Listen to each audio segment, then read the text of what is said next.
take questions on product and strategy. Holy moly, that's the new X7. Oh. Let's look at it first. Let's dissect the whole thing. These are the laser headlamps. You see the little blue tinge down there? When you see these guys, these are the full spec laser headlamps. They look high tech, very high tech. BMW has transitioned their angel eyes to these really slim and long. And the whole headlamp, look at the whole headlamp, it's very slim. It's not a perception whereby the front is big so it looks slim, but it's actually really slim. All right, and the grills, they look imposing.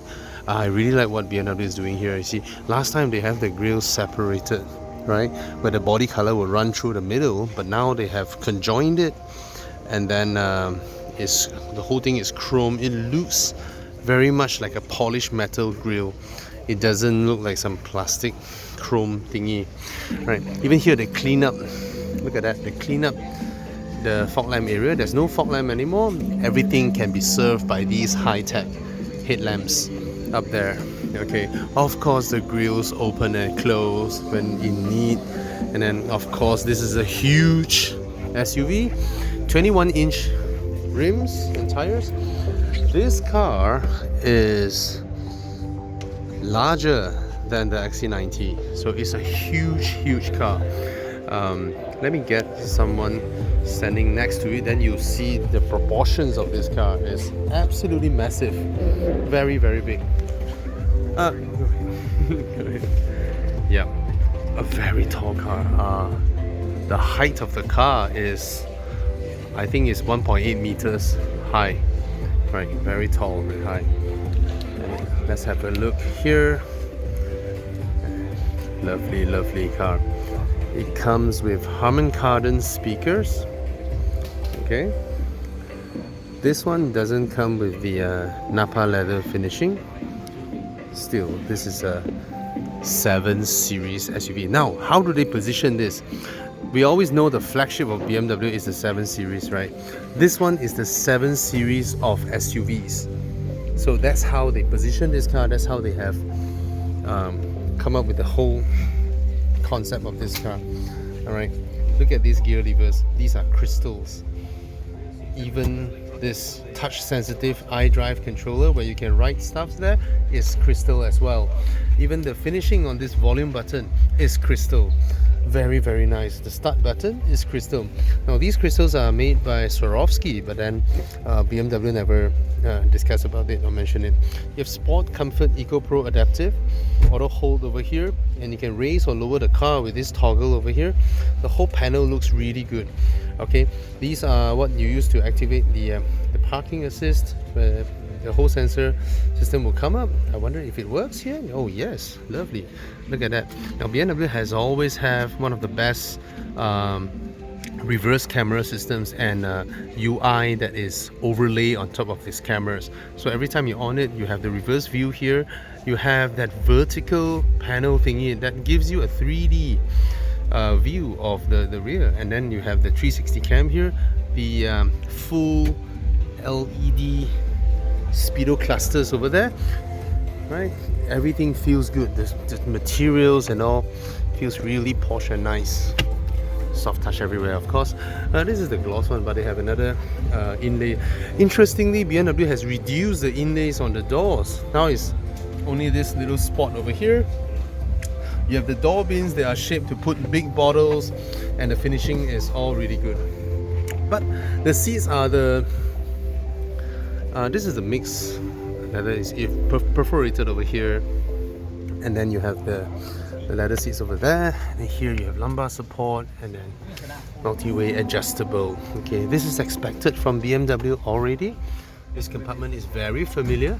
All right, and of course this one, see, this one is unique. It's a unique mechanism. You press it, you press a little bit, and then the thing glides up, and then you have this lovely ashtray. Wow, very nicely designed. Neural pattern over there. An ashtray, yes, an ashtray. And the wireless chargers are slanted so that when you put your phone there, you can still view it, alright? There's one USB port there and a rubberized compartment over there. These are, of course, touch sensitive. BMW has always had this, right? Even my car that is 9 years ago is already has that, alright? So let's come look at the doors. Now the rear doors, interesting. Okay, they are huge. The opening is absolutely massive. I think this is one of the largest doors I've seen in the industry. This door is absolutely massive.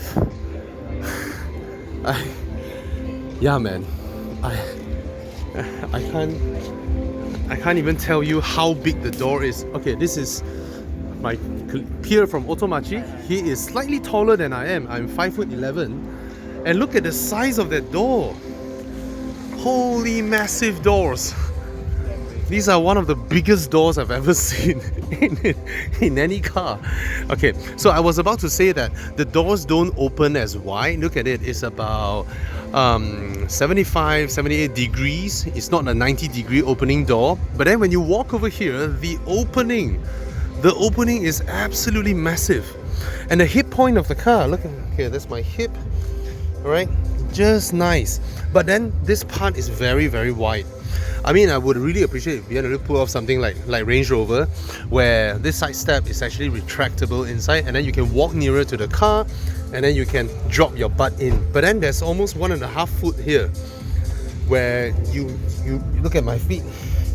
So your butt can't exactly immediately sit onto the seats because of the distance, alright?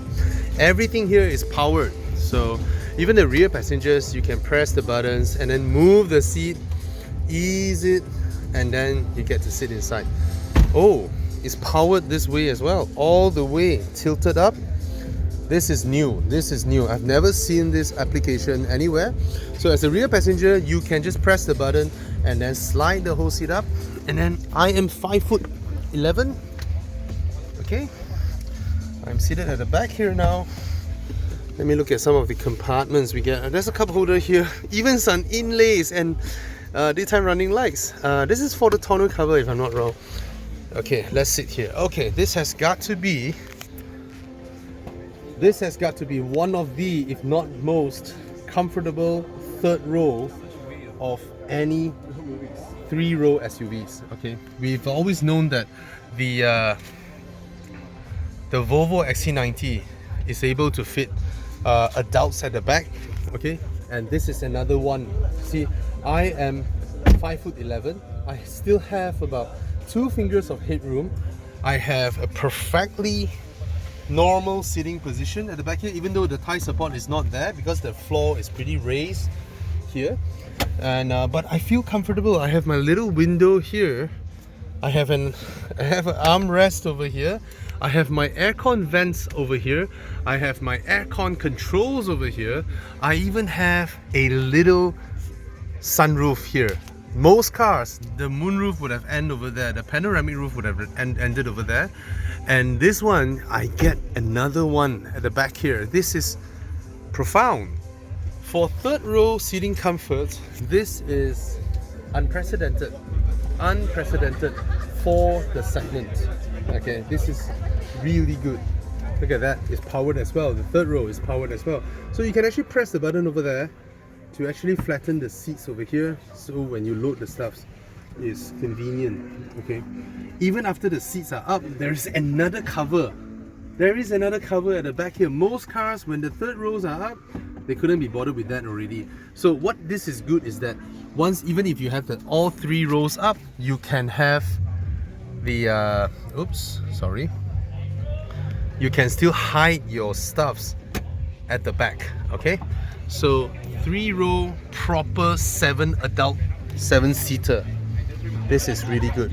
You see this little strap here. Now all these are powered, so what if the car runs out of juice? So you will have the red strap over there. Like I mentioned just now, this side step is the one that will get in the way when you step in and out. I mean, okay, look at this design.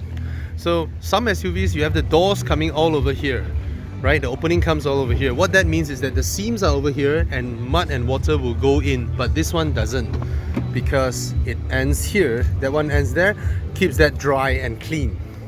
But the only thing that will cause you some mud will be over here. Alright, look at the boot, the split opening boot as well. Classic BMW SUV. Everything is powered. Lovely, lovely. This is really nice.